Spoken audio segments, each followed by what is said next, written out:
King Arthur and Knights of the Round Table. Chapter 15. Merlin and Vivien. King Arthur took great pleasure in holding a grand feast each Pentecost, at which time his court gathered around him for mirth, good cheer, and entertainment. As all the nobles sat at the feast, into the hall suddenly came a beautiful maiden and a hideous dwarf. The maiden was dressed in flame-colored satin. Her hair was red and her eyes shone black. The dwarf was also clad in red and bore in his hands a cushion of flame-colored silk with tassels of gold. Upon the cushion was a ring of great beauty set with a red stone. King Arthur thought he recognized the maiden and asked her who she was. "I am the daughter of the King of Northumberland, and my name is Vivien," she answered. Then King Arthur asked her what she had on the cushion and why she brought it to the feast. "Lord, I have very good entertainment for Pentecost, for here is a ring of such a sort that only he who is the most wise and worthy of all men may wear it." "Let us see this ring," said King Arthur. Vivien took the ring from the cushion and brought it to King Arthur. The king took the ring into his own hands and asked to try it on. But when he tried to place the ring on his finger it shrank in size so that it could not pass beyond the first joint. "It appears that I am not worthy to wear this ring. Ha!" "My lord," asked Vivien, "do I have leave to have others in your court try on the ring?" King Arthur agreed. Various members of the court tried on the ring, but it fit no one. Then Vivien came to the place where Merlin sat. She kneeled before him and offered him the ring, and as Merlin could not foresee his own future, he saw no harm intended to him. "Child, what is this silly trick you offer me?" "Sir," answered Vivien, "I beg you to try this ring upon your finger."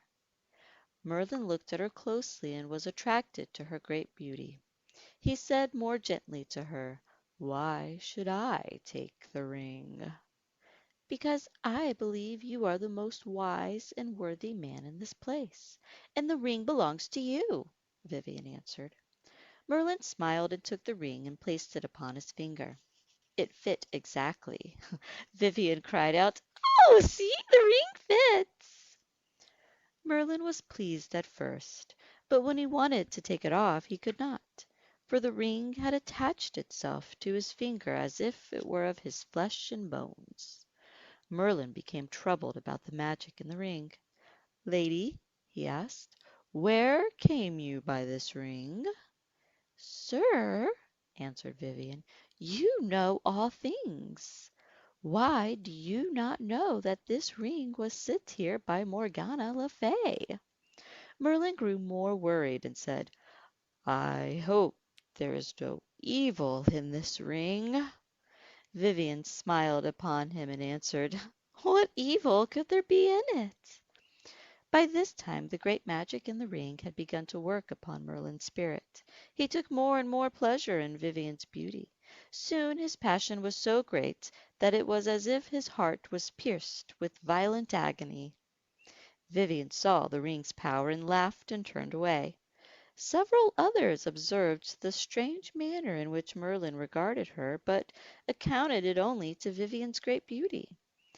After some time the enchantment of the ring grew so strong that Merlin could not disentangle himself from Vivien's witchcraft. Wherever she went he followed, and all the court made merry and jested at the old man following the young girl. Vivien hated Merlin with all her heart, and he wearied her with his regard, but she pretended to have a great affection for him. Now one day as she sat in the garden, Merlin followed her. She rose in haste to escape him, but Merlin hurried and overtook her. "Child," he asked, "do you then hate me?" "Sir, I do not hate you," answered Vivien, but Merlin did not believe her. "What can I do for you to make you love me?" he asked. Quickly Vivien answered, "If you would impart to me your great wisdom and cunning, I believe I could love you." Merlin looked steadily at Vivian and realized she was not as innocent as she looked. Yet still her love for her was so great that he promised to teach her all the magic he knew. Shortly after, Vivian asked King Arthur for leave to visit her father in Northumberland. King Arthur agreed, and Merlin left with her. But they did not go to Northumberland, for Merlin had agreed to teach her his magic in a private place.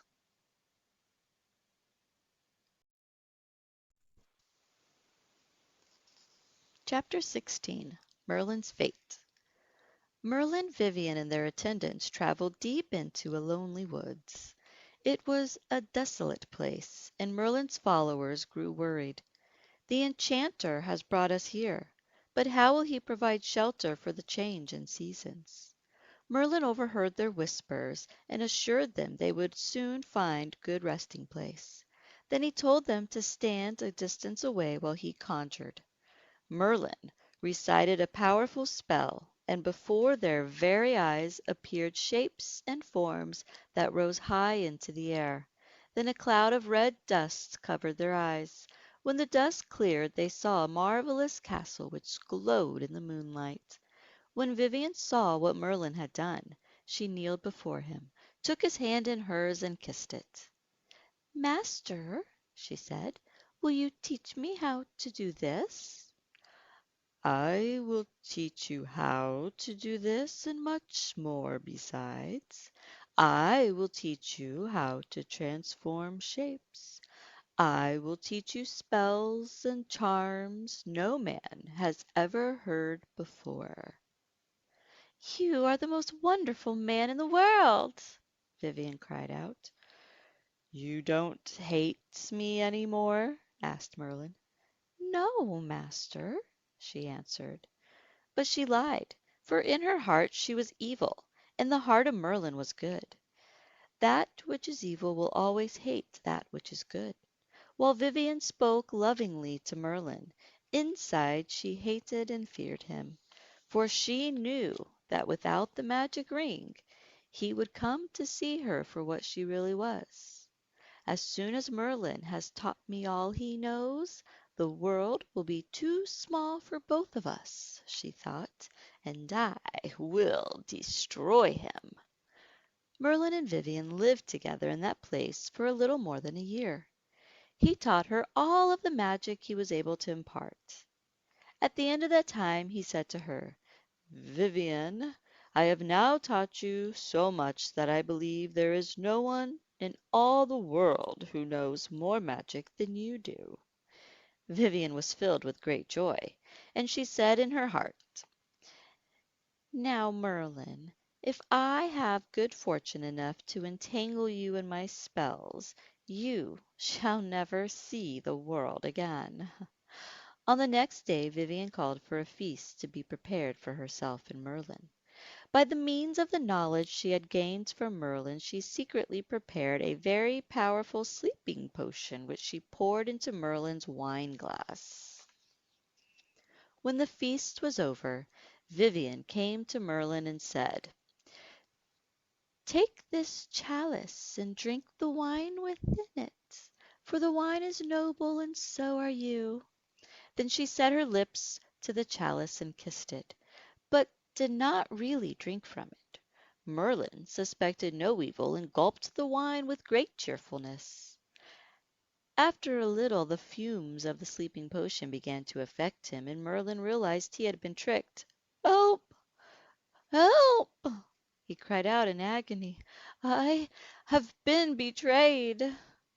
He tried to get up, but fell backwards.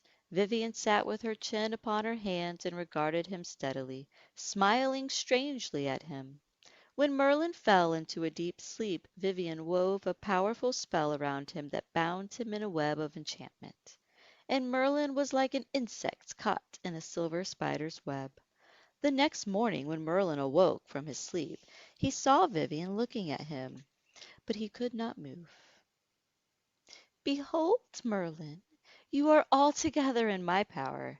You cannot move a single hair without my will. And now I will leave you and go into the world. all your power and magic will pass to me. Vivian struck her hands together and summoned her attendants. She presented Merlin before them and made them pluck his beard and pinch his arms and hands, but Merlin could do nothing. They all laughed at Merlin and mocked him. Then Vivian used her magic to create a great coffin of stones. She had Merlin lifted on the coffin and then placed a huge stone slab upon it. Vivian used her magic to make the castle disappear and create a mist that no human eye could ever penetrate, and Merlin was never seen nor heard from again.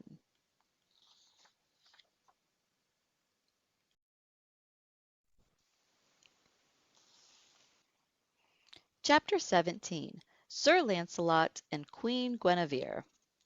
Of all the knights of the Round Table, the greatest was Sir Launcelot. He was known for his valor, his courage, and his manly beauty. No knight performed more difficult deeds, no knight rescued more ladies, and no knight defended the weak as well as Sir Launcelot. Because of his great character and great goodness, King Arthur loved and trusted him most of all his knights. Sir Launcelot was a special friend of Queen Guinevere. From his earliest appearance at Camelot he pledged her his loyalty, and all the deeds he performed were in her honor. The Queen admired Sir Launcelot and loved to hear him tell stories and sing and dance. He would accompany her on trips and often visit her private bower. Now ugly rumors began to circulate that the Queen and Sir Launcelot were more than friends. And after a time the rumors began to reach the ears of the king. At first he paid no attention, but as the rumors persisted he grew cold toward his wife and his trust in Sir Launcelot grew weaker. These rumors were fueled by members of the court who were envious of Sir Launcelot. Among those were Sir Modred, King Arthur's nephew, who aspired to the throne. One night Sir Modred called a page of the Queen's court and said, "Go to Sir Launcelot and tell him the Queen wishes to speak to him." The page delivered his message, and Sir Launcelot, suspecting no evil, went secretly to the Queen's apartment. Guinevere was surprised to see him, and Launcelot grew immediately suspicious, for he knew he had enemies at the court. Meanwhile Sir Modred watched at the entrance to the Queen's apartment until he saw Sir Launcelot enter. Then he ran to his brother, Sir Agravaine, and told him that Sir Launcelot was in the Queen's private chamber, betraying the king. Sir Agravaine gathered together 11 knights and rushed to the Queen's apartment to arrest Sir Launcelot. But the lady attendants of the Queen saw the knights rushing toward her chamber and alerted Guinevere and Launcelot to the plot against them. They locked the doors to protect themselves. Sir Agravaine knocked and cried aloud in a thunderous voice, "You traitor knight! What is your business here behind the Queen's locked doors?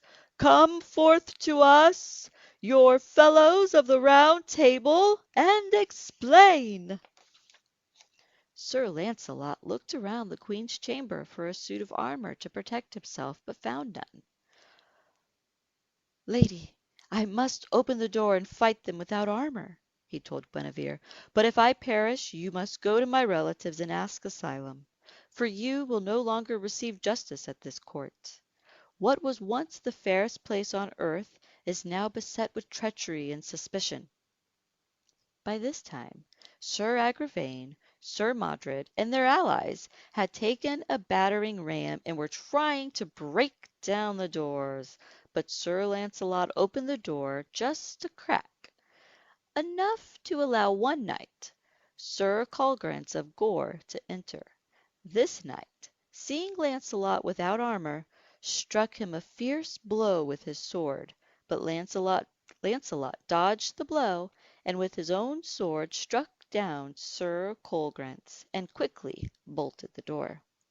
"My Queen," he called out, "help me into this armor, then I can make my escape." Sir Launcelot put on the armor, opened the door, and like a wild man took on the group of knights who had come to attack him. Straightway he killed Sir Agravaine, and in the fighting killed 7 other knights, including Sir Florence and Sir Lovel, the young sons of Sir Gawaine. He wounded Sir Modred, who made his escape. Sir Launcelot turned to Queen Guinevere and cried aloud, "My lady, I must leave this place forever, for to-night I have killed the nephew of the king and 2 of the sons of my dear friend Sir Gawaine. But I will not desert you, because they will come to try you for treason tomorrow. I will leave now and gather knights loyal to me and come to your rescue." The Queen fell weeping on her bed and cried, "Alas, alas! The end of the kingdom is approaching."